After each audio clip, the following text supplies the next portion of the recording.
Women have the power to transform this world. We can end crime and violence if we all agree to do one thing: share. Let's share our wisdom, share our time, share our talents, share our finances, but most of all, let's share our love. This is the Female Solution. Happy Thursday. Welcome to another edition of Master Force with Shemsu-t. My name is Shemsu-t, and I am the owner and founder of Master Force and Master Force International Leadership Academy. And on this platform, we do all things inside of Know Thyself, leadership, and personal development. We have we're just completing a series of conversations with Brother G, looking at the relationship of male and female relations in our community, particularly us, people of color, actually FBAs, Black people, melanated people, however you want to look at it. We're looking deeply into that conversation. I just want to remind everyone that tomorrow's full moon in Scorpio is going to have us feeling some kind of way. So just pay attention to that. But in the meantime, let's bring Brother G on so we can get back to the Afromance. All right. How's it going, Brother G? Hey, Mood. How you doing there today?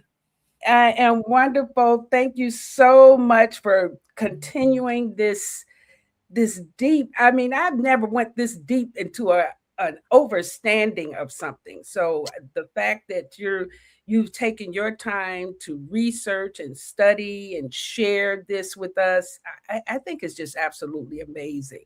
Well, So thank you. yeah, tell people a little bit about yourself, a little bit about what we've been talking about, and then we'll jump into the continuation of this dialogue.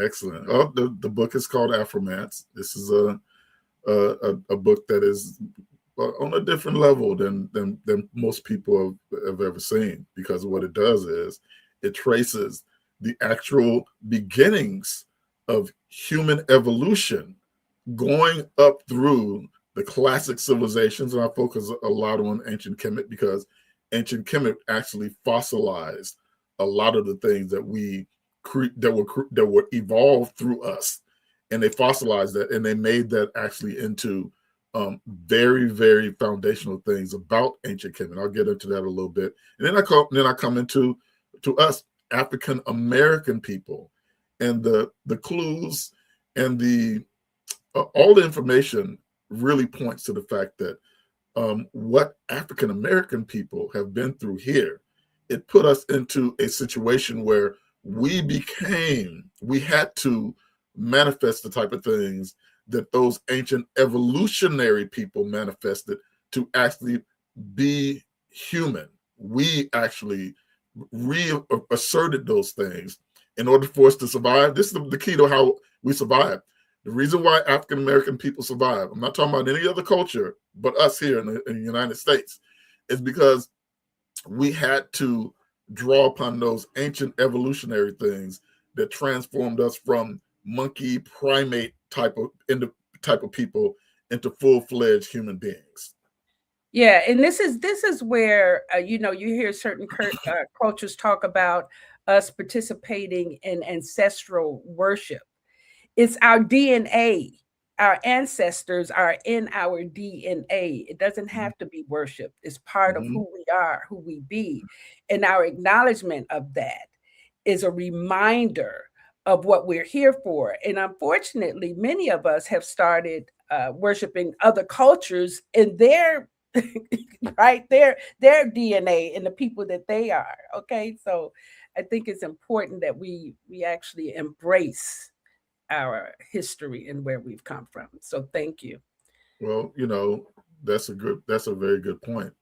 But that type of knowledge is just like any other type of knowledge, including like medical and health knowledge. You embrace what you've been shown, and if you don't understand medical knowledge, if you don't understand how the body reacts to certain things, if you don't understand even down to the timing of when and where you should eat something, which is much more pronounced with women, because women are the carriers of life. So if you don't understand those things, then people can pull the wool over your face all the time and make you, try to go over with their so-called empowerment protocol. Well, they're doing it already. Look at the way that we've handled birth with Black women, telling them that they have to have C-sections, with just the most disruptive spiritual act that you can do with a human coming onto this planet. Yeah, and tell them that it's invalid for you to have a social childbirth, which is the hallmark of not only Black women and women everywhere, but it's the hallmark of how human beings evolve. Social childbirth, Yes. people call it, they give it different names, midwifery or whatever. But I had my last child with my friends, my husband, everybody was around. It's a social childbirth. Small circle. Social childbirth is the actual origin of all human life, because most people don't know this, but other primates, and we're part of the primate lineage, gorillas, chimpanzees, all these type of creatures, when they give birth, the baby just slides right out into the mother's hands. Wow. Right? Their whole situation is different from ours. Yes. Right? We have to have social childbirth because of because of the situation with walking upright. In order to walk upright, your hips have to narrow, right? But at the same time, at the exact same time when we were learning to get into walking upright, our heads, the baby's head started growing because the brain started growing at the same time. So you have a real interesting situation, and anybody that has studied this, they know that the baby goes through a type of a twisting type of thing as it comes out of the woman's womb. Mm-hmm. And if you do not have somebody there to help you with that twist, if you don't have somebody there to help you with that twist, then it's very likely that the woman's and the baby's life. It's the shoulders, yes. Mm-hmm. The shoulders, exactly. Yeah. So, unlike these other primates who can do it by themselves, it's very common for a female primate to go out by herself, and come back with a baby. That's not that is not common with the woman, with the human woman. It's not common. Right. So you can extrapolate everything from that. Everything with human beings is social. If you are not social, every iota of how we were made was made for sharing and sociality. Every single piece of us, particularly African people, was made that way. Well, Stacy is saying good morning to us. And she said, science tells us that we carry at least 6 to 10 generations back in our DNA. She's very right about that. Mm-hmm. And we carry a whole lot more when it comes to bloodline. There are bloodline things that happen with us that are very, very different from other people. That's way outside the line of this conversation, but I want to get down to something very quick that I did not clarify enough on the last few times that we were on.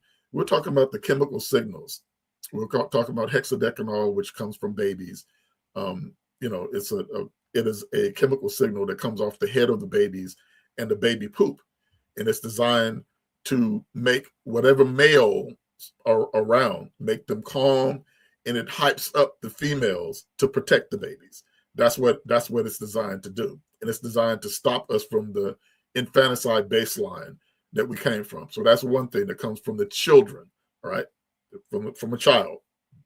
Second thing is you got androstenone. Androstenone is a derivative of testosterone. And when it comes from a man's sweat, when a man sweats, this androstenone comes, and it's mostly in your apocrine glands. Your apocrine glands are under your arms. They're around your groin. Sometimes they're around your nipples, and sometimes around your head, particularly women.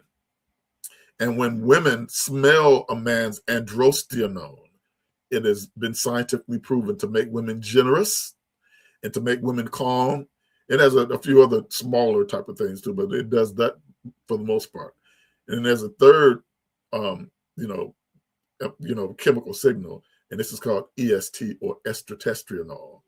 Estrotestosterone is the gold standard of all this, what we're talking about, because estrotestosterone is created by having the androstenome of a man being breathed into or absorbed through the skin of a woman's body through sexuality, right? This is a male thing that makes you do what I just said it makes you do. Then once it goes into your body, androstenone gets absorbed by a woman's ovaries. This is not science fiction. This is a basic structure of the way human beings are created. Androstenone from a man gets absorbed by a woman's ovaries, and it gets combined with the woman's estrogenics, and it comes out as something called estrotestosterone. Estrotestosterone comes out of a woman's body, her sweat glands, or her apocrine glands. And when a man smells, when he inhales, or when the estrotestosterone gets on his body, gets absorbed through his skin, through sexuality, or through smelling, it makes a man act like Barry White. What am I saying? It makes a man want to get with you, but makes him want to do it in a civilized way. It also makes a man want to get along with other men. It's a thing that makes him not fight. And the third thing that estrotestosterone does, if a man is at all creative, it makes a man want to create things in terms of how it can manifest for the community and not for his own pocket. So these are, and the final thing that everybody should know about this is Black human beings create 2 to 3 times the amount of these chemical signals than any other race of people do in the world. So what I'm saying is, we think that we are all verbal communications. We're verbal communications people. We are probably about 30 to 40% chemically aligned for communication, and that's one of the hidden things that's a part of our problems these days. We were designed to be close to each other way more than any other group of people in the world. We were designed to do that. So what I just described to you is an evolutionary foundation of all humanity's ability to transform from a violent ape into a full-fledged human being. And we know how to actually boost these things up. That was the thought that came to me when you were speaking, that the whole setup of 2020, the whole lockdown and separation, started a rift in our community, particularly our community, because that social aspect was interrupted. So I think now we can see the turnout from that a lot more than what we are actually the explanation of that and how it's turned out. That makes more sense now. Yeah, well, we're going to have to re-incentivize us to come from in front of these screens and come from and come back into each other's presence and into each other's spaces. One of the technologies that we had, y'all, okay, you and I are old enough to remember these, when people used to slow dance. Slow dance was a way for people, particularly us people, Black people, under the type of pressures that we're under. We did not know this. We didn't understand it, but we lived it. You would come together, right? And when men and women would slow dance, these chemical signals, right, would be transferred to each other. What am I saying? I'm saying that people who are engaged with each other on that level, that's a whole nother level of communion and communication. And it's actually an exchange of sexuality also, without having sex. It's an exchange of sexuality without having sex. It's the intimacy that's there. It's an intimacy there without having sex. And what that does is, what it means is, human beings are used to and primed to be with each other. And when you take that away, you get confusion. Right? Remember what I just told you that happens when people smell these chemical signals. If you do not smell those chemical signals, you're prone to act like the prior incarnation of the apes where we came from, right? So you have to have that, and that's what the Ankh is, y'all. When you see the Ankh in the Kemetic symbols, where they're holding the Ankh to the nose, this is what that Ankh symbol is actually the symbol of us. I'm ready to go through the slides whenever you want Yeah, to let's go. So let's talk about the intimacy baseline hypothesis. So this is another deep dive into the Afromance. Go ahead and continue with this conversation. This is probably one of the flagship hypotheses that I came up with while I was doing the research for Afromance. The intimacy baseline hypothesis. There's a baseline that all human beings, but particularly Black human beings, must experience. If you do not experience this baseline, right, then you will not be able to continue on as the advanced human beings that we're supposed to continue on. Okay, go to the next slide there. Okay. So this will show us the reason why this came about. I described this before. The violent ape baseline. This is where we come from. All right, we came from this type of creature, and the reason why you know that we came from this type of creature is based on constraint logic.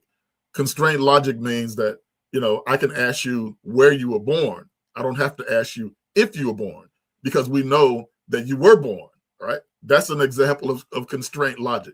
So constraint logic tells us that if these chemical signals that I just talked about, if they work the way that they work, and there are other creatures who are related to us who act like this, you know, this ape baseline, it tells us that we were gifted with these chemical signals to bring us up, so we will not act like this. So this baseline was violence. People, you know, the creatures that we were, the early primates, they would kill babies. The males would kill the babies in order to project their bloodline, and the females would kill other females' babies in order to secure resources for their own baby. That's right, y'all. It is a part of female baseline to want to feed your own babies and feather your own nest, create your own thing, and to not care about other people as long as you got yours, right? And that's what these chemicals were designed to make us not act like that. And so we had to actually go over that, because we have babies with the big heads, and we have to take care of those babies for a long time. So we can go to the next slide. So designing the guardian. So these are all the things that have to take place if we're going to overcome being a baseline ape, right? I'm not going to go through all of them, because I want to go through, so y'all can just replay this back and read all of those and get a deeper dive of. But those are all of the factors that have to come into play in order for us to not revert back to an ape-like status. To the next one.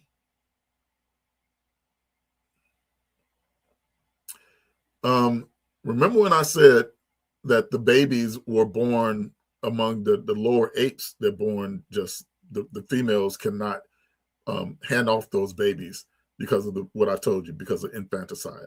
If you give your baby as an ape, as a gorilla, or a chimpanzee or baboon, if you give your baby to another creature, another, you know, one of your kind, it's very likely that they will kill that baby, right? So with human beings, though, according to the research that I've done and many other people have done, it is very common for a newborn baby to actually be taken care of through the hands of up to 16 people, right? Sometimes up to 16 people. Most of the time it's like a dozen, meaning that after a woman has that child, she does not have to take care of that child by herself. She has a whole village. When y'all heard that it takes a village, well, this is where the village begins. The village begins with a baby who has gone through 9 months of going through what y'all know you go through, not having to take that total burden of that baby upon yourself. And so when that happens, the hexadecanol that makes people peaceful, that gets passed along with the baby. So we get paid by the babies for taking care of them with peace, y'all. Right? I love how you say that the babies give us the peace because we take care of them, because we can smell the essence of their body, and it goes into us and makes us more peaceful. That is the foundational thing of being a human being. Babies were designed to give us that, so we will not be violent people. So you could just extrapolate what that means if you live your life and you never smell a baby. Okay. Just think about what that means. All right, here's the chemical regulation here. This is what the hexadecanol does. It's over to the left side. It suppresses the amygdala, and it makes it so that you can get protective, right? So on the other side, this is the EST and the androstenone. This tells you what those things do, right? You see the little thing at the bottom there with the man and female with the hand together with the heart between them.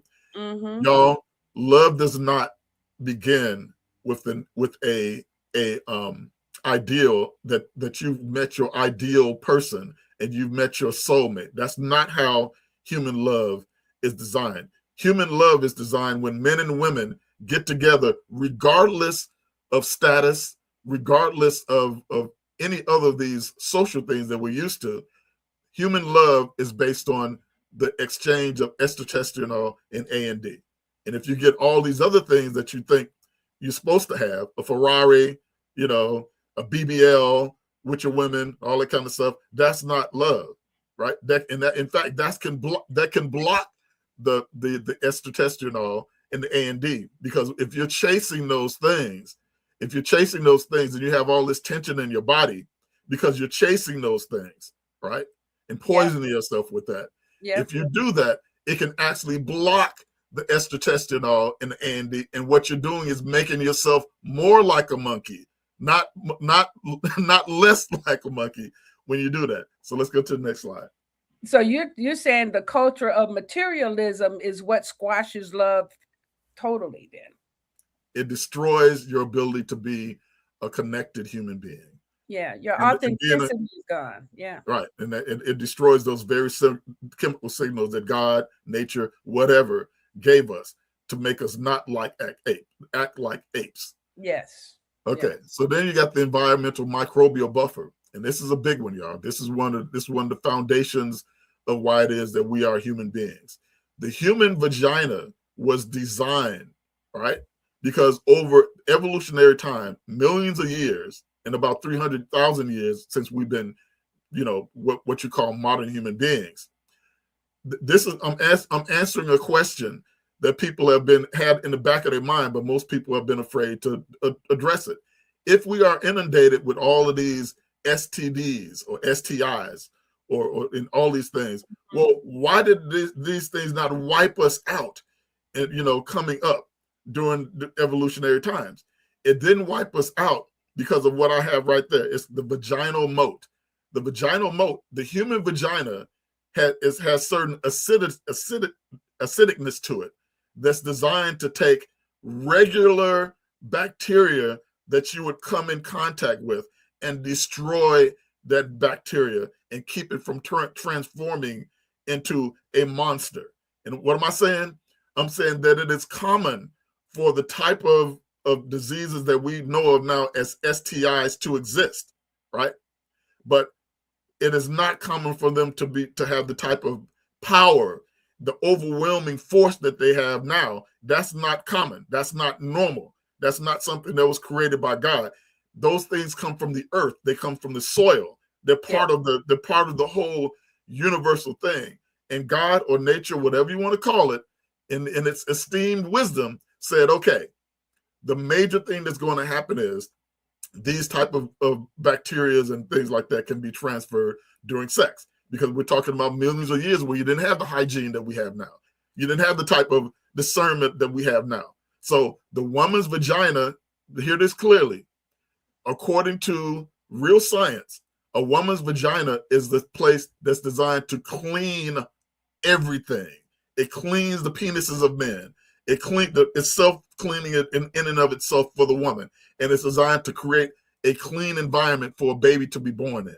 And what I have here, the microbial buffer is by coming into contact with soil, women working the soil, men working the soil, these bacteria that I'm telling you about, they constantly get bombarded in the human body.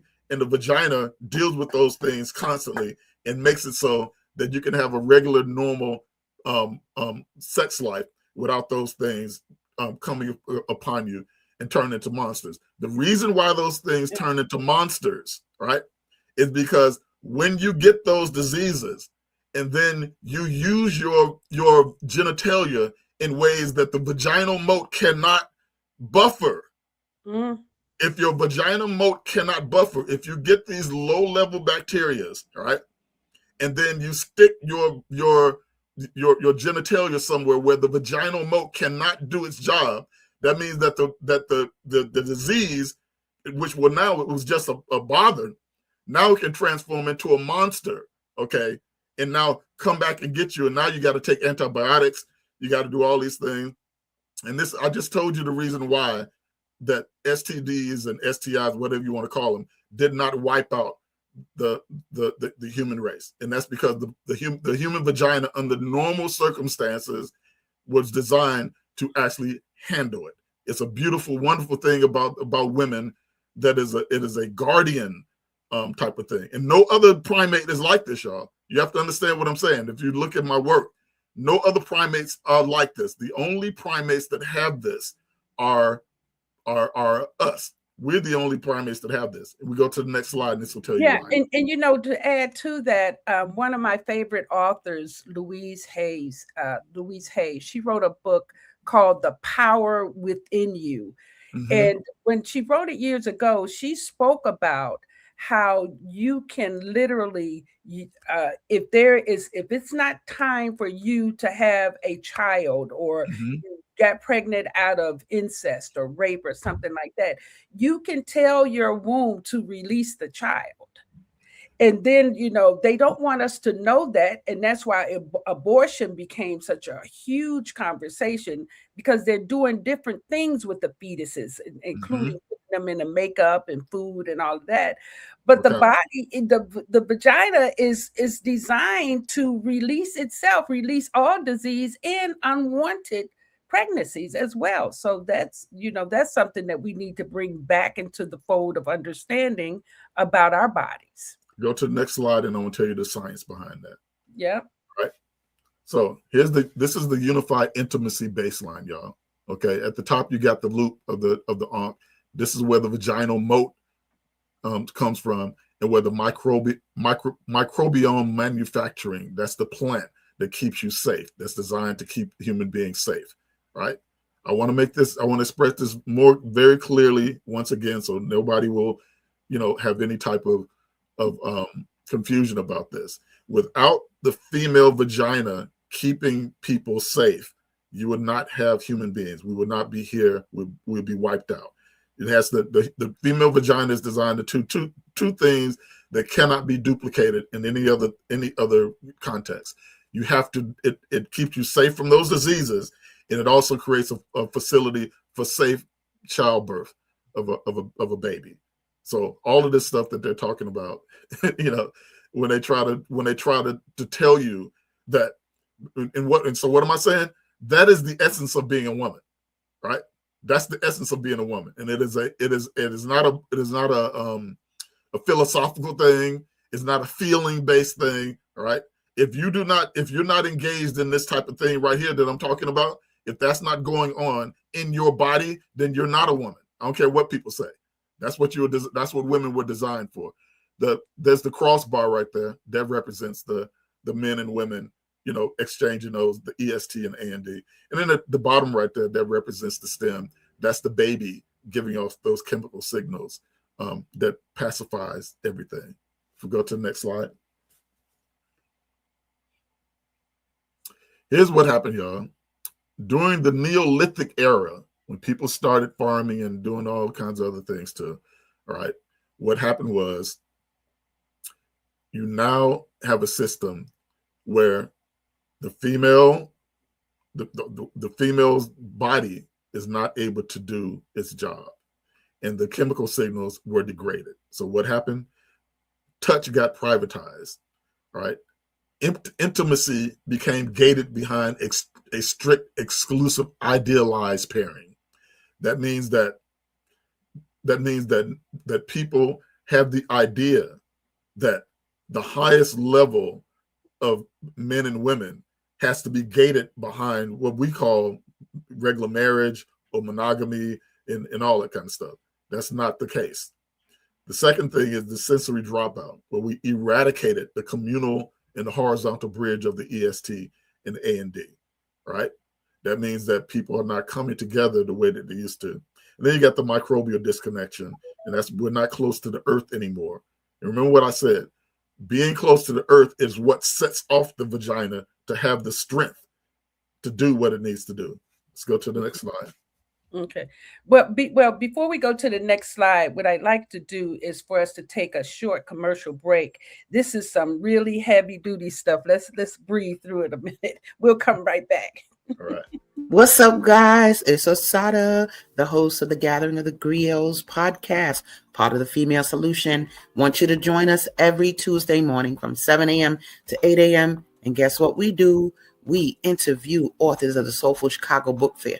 The books, the experiences, the lifestyles, all of it with fervor. So be there right on the Soulful Chicago Book Fair YouTube page or on the Female Solution Facebook page. We look forward to having you and all our literary essence. Peace.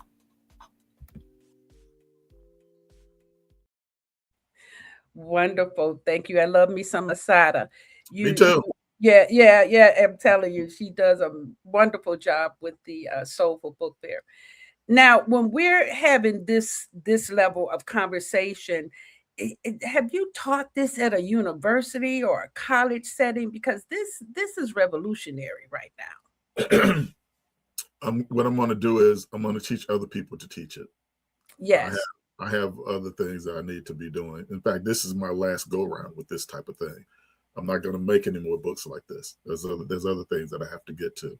But yeah, my friend I was telling you about, he actually wants to start a sort of like a study group around this. Excellent. Yeah, excellent. Okay. So let's move on to diagnosing the shift. Here's what happened, y'all. The African guardian niche. That's who we are at our baseline, y'all. What these chemical signals and the way the woman's body is created and stuff like that, it was designed to make us rise above being a lower ape into a guardian. That's what we are. We're supposed to be guardians. And during the ancestor ratio, in other words, there are people right now that can study people's DNA, and they found out that throughout history, you have double the amount of female ancestors than you do male ancestors. Oh. And one of the things that they don't talk about with this, okay, this obviously means that women were editing men out. The reason why you have double the amount of females is because the female traits were passed on more than the male traits. That's normal. And that comes from something called cryptic female choice. Cryptic female choice says, all right, we're going to have sex with these men, right? And we're going to pacify them all with sex. But the choice that Shemsu was talking about, where the woman's body decides whether or not the life is going to go on, that takes place. And so what it does is it edits out the sociopaths. It edits out the sociopathical thing. And that's what I want people to really understand this. One of the major reasons why we're not still lower apes is because of cryptic female choice. It's the choice that Shemsu was talking about, where a woman's body, the female body, was designed to do on the inside of her body what the lower primates do on the outside of the body with their muscles and with violence. So right. The male apes, they make sure that their lineage is going to go on by destroying the life of the rivals' babies, okay, and taking control of the female so that no other male has sex with them but him. That's how he makes sure that his lineage is going on. It's a natural thing that apes do, and we used to do it too in the early evolutionary, but we could not become human beings if we stayed that way. And that's the reason why you got the vaginal mode, you got all these chemical signals. It was designed to raise us up from that. So once the ownership niche started, this is what they found out, y'all. Sometime around the Neolithic era, around 10,000, 5,000 BC, in Europe, not Africa, but in Europe and in Asia, men, violent, horrible men, monster, sociopathical men took over, and they would monopolize They have actually done the genetic studies among these people, right? It will tell you that during that time, it was common for one man to take control of 17 women. 17 women, right? And what that would do is that would block out other men, of course, from having access. And men who do not have access, particularly those type of people I'm talking about, they go to war, right? They become violent apes. Remember, I just told y'all the baseline where we came from was a violent ape, right? If you do not have the chemical signals, you'll get something like that. But if you don't have the chemical signals the way we have it, and on top of that, somebody's monopolizing all the women, oh, you're talking about big time war, violence. You got all that kind of stuff that's going on, right? Because you're not getting women in, you're not getting sex input. You don't have sexual access and mating access on bottom line. But then on top of that, you're not getting any of the estrogen from women that makes you into a civilized human being. So now, is that where pimping came from? Is that the whole pimping regimen being created? 17 pimping is nothing but some men of color who named it that, who basically are mimicking this way of life. Yeah, that's what that represents. They're mimicking their way of life. But here's the very interesting thing, right? Here's how pimping works. This is how pimping works into all of this, right? Pimping is a form of control of those men. Here's how it works. You have high status, powerful men who take control of a bunch of women. They control your sexual access to these women. It's a way for the higher elite people to take control of the lower elite people, right? The lower elite people. I mean, not the elite people, but the lower people. You take control of that. You have a pimp. You have somebody that says you're not going to have access. You're not going to. There's not enough women that we're letting loose for you to be married, for you to have a real legitimate mate. We control these women over here. So that means if you want to have sex at all, you got to come to us, and then there's going to be certain things that you're going to have to do to get to these women. So pimping is another expression of this 17-to-1 monopoly thing. That's what it is, and it's a sign that you're dealing with something, a horrible thing in the situation. Absolutely. So now you got idealized deprivation spiral, y'all. Here it is. I won't settle for less than the ideal. So if you say that you won't settle for less than the ideal partner, that means that that somebody touching you.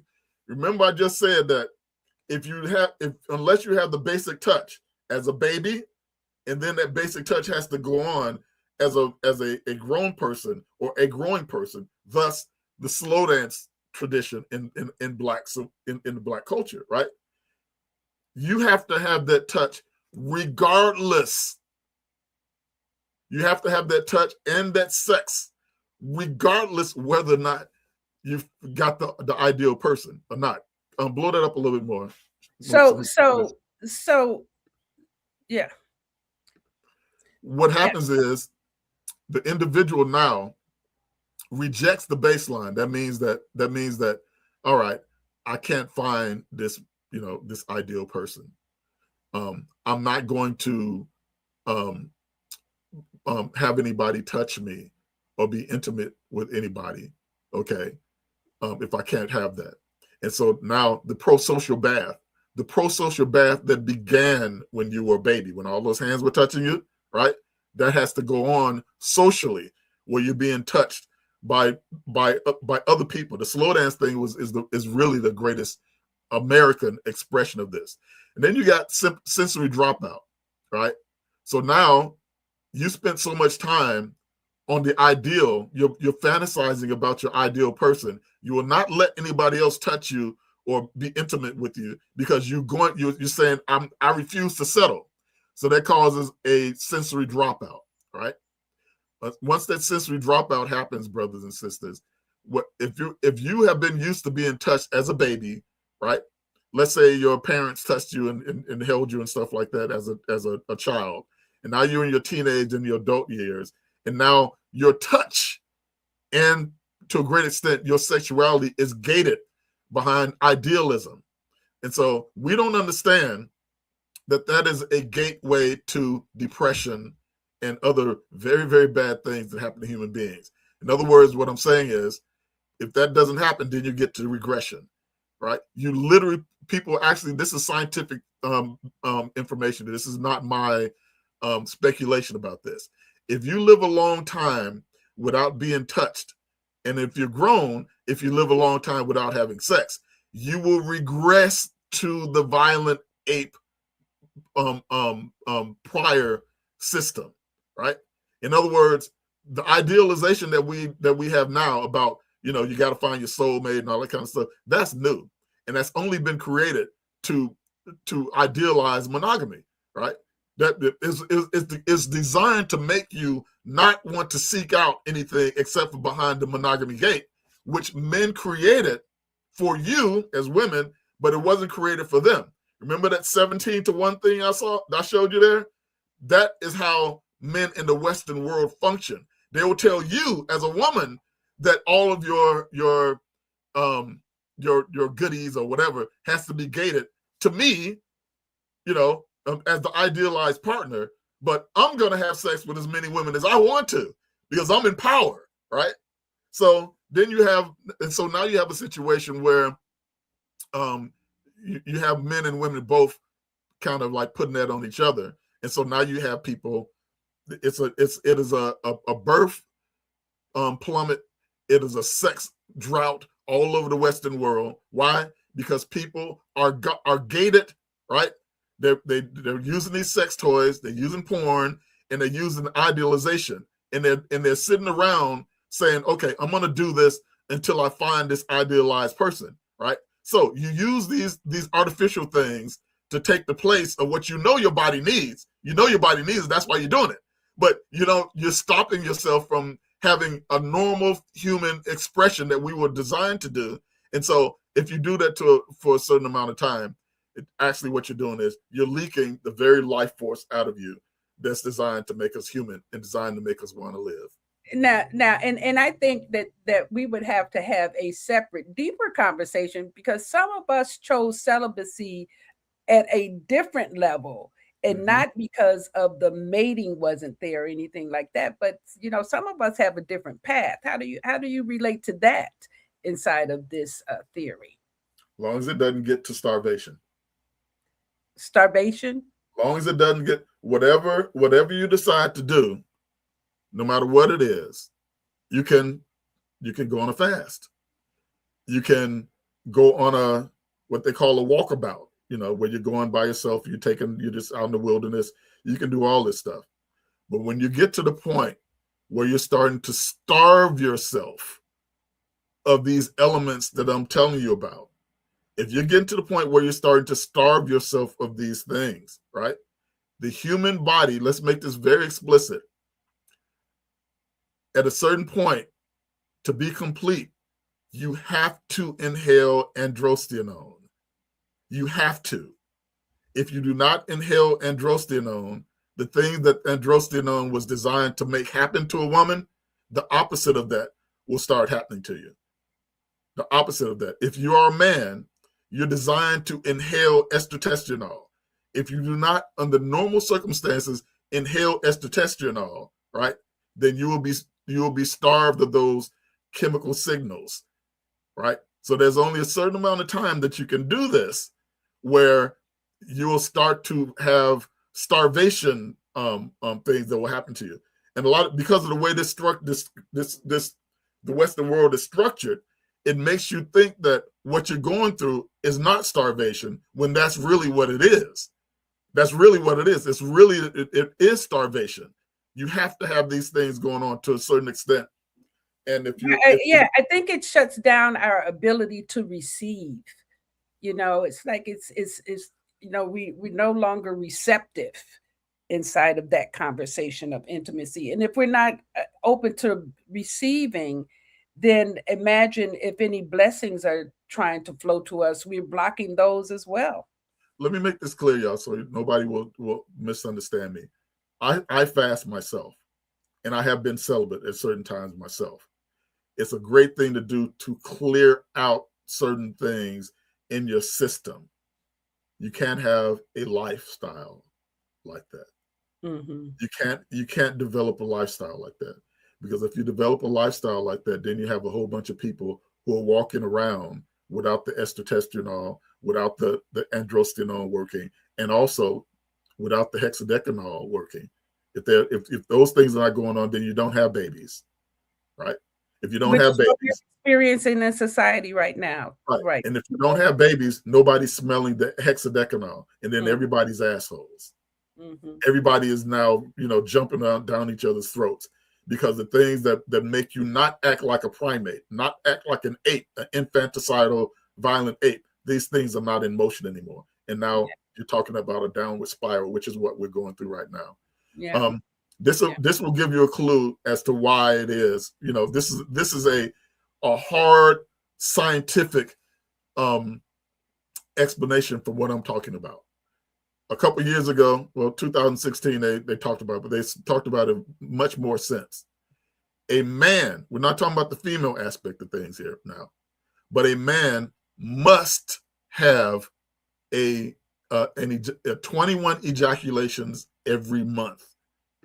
If you don't, as a man, have 21 ejaculations every month, okay, what will happen to you is it will set you up for cancer, for prostate cancer, right?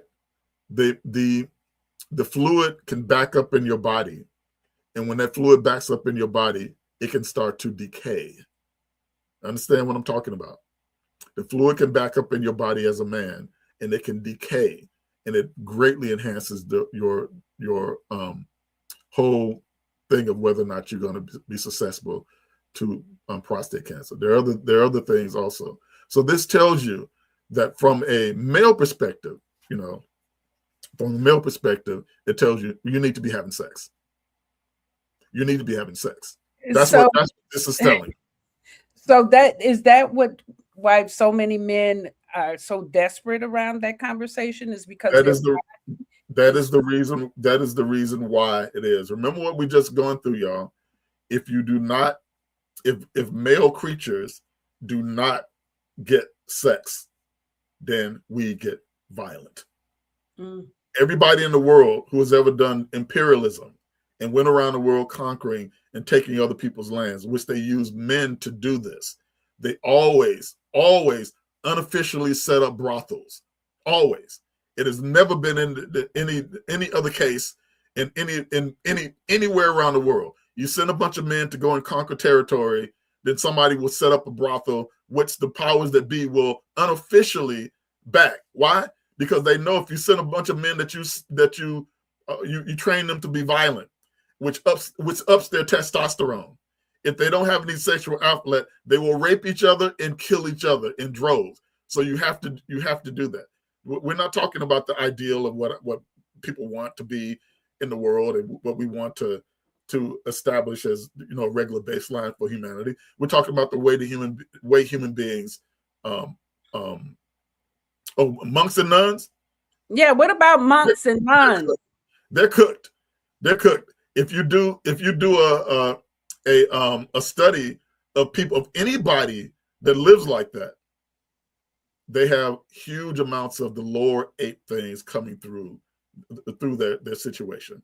No matter who that is, they will always manifest. They don't have the estrotestosterone and the EST and the androstenone floating, and nobody's smelling any babies, y'all. What I just told y'all, I mean, it's very, very hard for people to understand, right? But what I just told y'all, these things are baseline for humanity, the same way good nutrition is.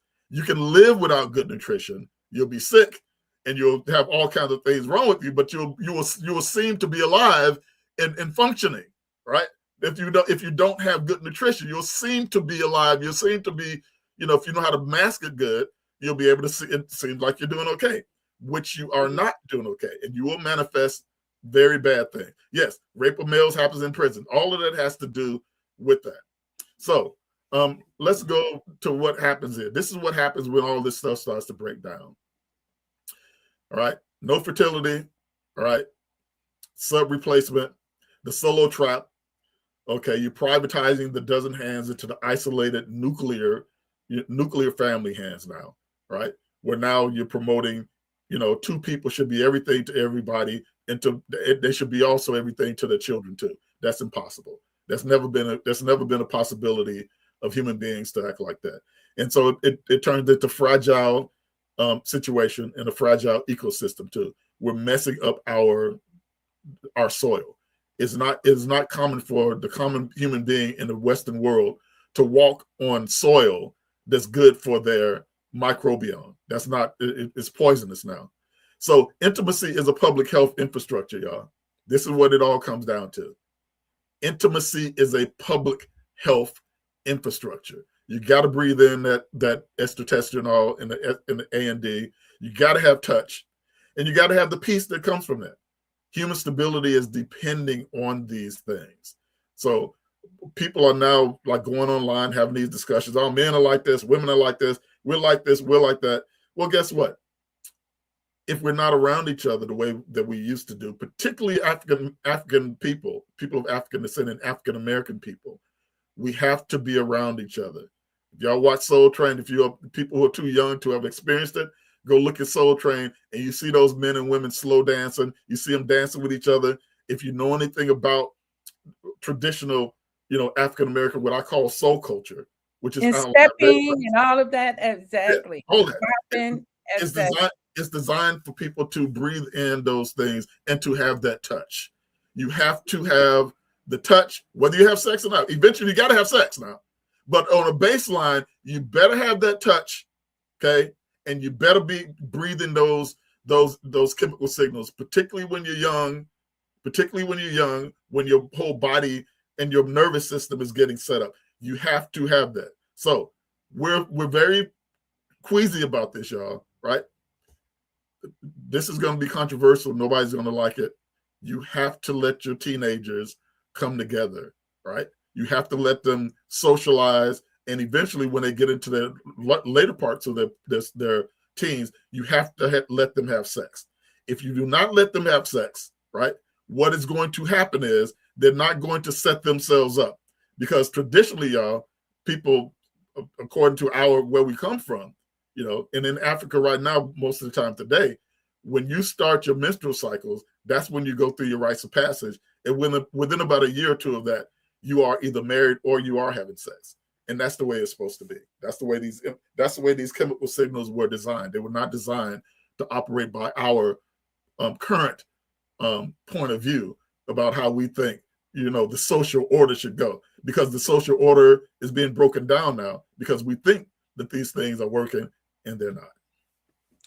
Well, that's very, very interesting because I know in a lot of the traditional African villages, usually when a young lady is 14, 15, they can have their own business, their own families, their own, the whole portal is open at that age. But here, we don't teach that. And one of the reasons is because they don't do it alone. In Africa, everything is communal. No matter what you do in Africa, there's no such thing like the average enterprising Black woman here in the Western world, they go in it alone. Yeah. Right. They don't have the amount of help that they're supposed to have, particularly if they have children. So it becomes a burden upon them, and they think that it is the natural order. It is not the natural order for human beings to be solo on anything. There's nothing in the world that human beings are supposed to be solo on. That's a misnomer, and it makes people not want to participate in life, not want to have kids, not want to have sex, not want to have relationships. Everybody's hating each other. I can't stand this sister. So there's no sisterhood. You got all that stuff. All of that is based on individualism and not getting enough of these chemical signals. Wow. Yeah, it's a lot to learn here. And then where do we go from here, Brother G? How do we? So you said there's going to be discussion groups. Are you going to get back to us and let us know how we can participate in that? First of all, read Afromance, y'all. Yeah. So where do they go? Where do they go? Is there a website? Where do they go to get Afromance? I will send you a link. Okay. And then you can put the link up and they can actually go and read the first 4 chapters of Afromance for free. Okay. Right? And then you can, purchase the rest of it. It's an online MPP. That means it is a enhanced version of an ebook that you'll be able to click through and go to all kinds of multimedia things that have to do. All kinds of multimedia. It's one of the most amazing systems, right? It's a book system, a learning system. It's a whole curriculum, actually. That's what it is, because that's what we are. African American people, we're the original. We are, by bloodline, we come from the original people, but by coping, we had to exhibit the same type of things that allowed primates to evolve into higher humans. And you'll see that process if you read the Afromance book. Yeah. We actually are very behind in understanding or even appreciating that as the original people, we bring a lot more to the planet than what we actually are providing, because we don't know ourselves. And this part of this study is to actually gain more strength and understanding and appreciation for who we are, so we can live that. Right. And the final thing, Afromance, what makes Afromance such a breakthrough is not because I'm such a smart guy. It's not because this information has not been there. It's because I had the guts to actually bring up the things about the foundation of our sexuality. Our sexuality is the foundation of our history and our civilization. And if you do not know the foundation of human sexuality, then all this other stuff that you're learning is you're not going to understand it. You won't understand why the Ankh is being put to the nose of people among ancient Canaan. Right. Naima says people get married in their teens in earlier societies. Are these requirements to finish college before starting a family, creating dysfunctional men and women? No, they're not. They're not. What's dysfunctional is the amount of help, the amount of community that you are supposed to have. None of that. You're supposed to be able to have those babies and then have aunties and friends and sisterhoods and brotherhoods around you, and mothers around you that will allow you to go to school. They will allow you to finish college. They will allow you to do any of that stuff. Why? Because babies were not designed to be raised by two people. They were just not. So that's the dysfunction, sister. The dysfunction is not getting enough help to do everything that a human being can do. Yeah, being separate. Wonderful. But thank you, Brother G. I'm just totally enamored with this work. And I'm sure we'll probably have other conversations around it, because it really is intriguing and I enjoy it. And I haven't got through the full book, so I believe I'll bring you back as I dig deeper and have more questions for myself. So I'm welcome to come back, and I thank you for having me. And I say hey to everybody, that's online checking us out. Spread the word about Afromance, because I think it's the foundation of what's going to heal us. Yeah. And I will drop the link on the different channels as soon as you send it to me. Thank you. All right, everybody. We will see you next week. We're coming into the spring and summer of Master Force with Shemsu-t. Thank you for joining us. Leaders of nonprofits empowering worlds. Let's go. But the vision that God gave me, I felt that it was time for me to step out and work on the vision that God gave me. We need look no further. We have a unique voice. We have a unique talent pool.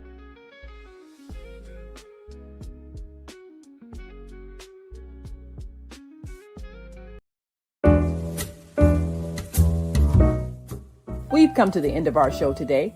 If you missed any broadcasts, go to our website for the audio and video archives at www.thefemalesolution.com. On behalf of our team of radio hosts, I'd like to thank all of you who participated in today's discussions. And to our global family joining us from all around the world, we say thank you. To our family in China, xie xie. India, Dhanyavad. Japan, arigato. Korea, kamsamnida. Russia, spasiba. Germany, danke. Poland, dziękuję. France, merci. Spain, gracias. Italy, grazie. Egypt, shukran. Ghana, madasi. Nigeria, eshe. South Africa, Ngiyabonga. Senegal, Jaref. Kenya, Asante. Israel, Toda. Pakistan, Shukriya. Afghanistan, Tashakur. Saudi Arabia and Palestine, Shukran. Assalamu alaikum wa rahmatullahi wa barakatuhu. Thank you, and may peace be upon you and the mercy of God and God's blessings.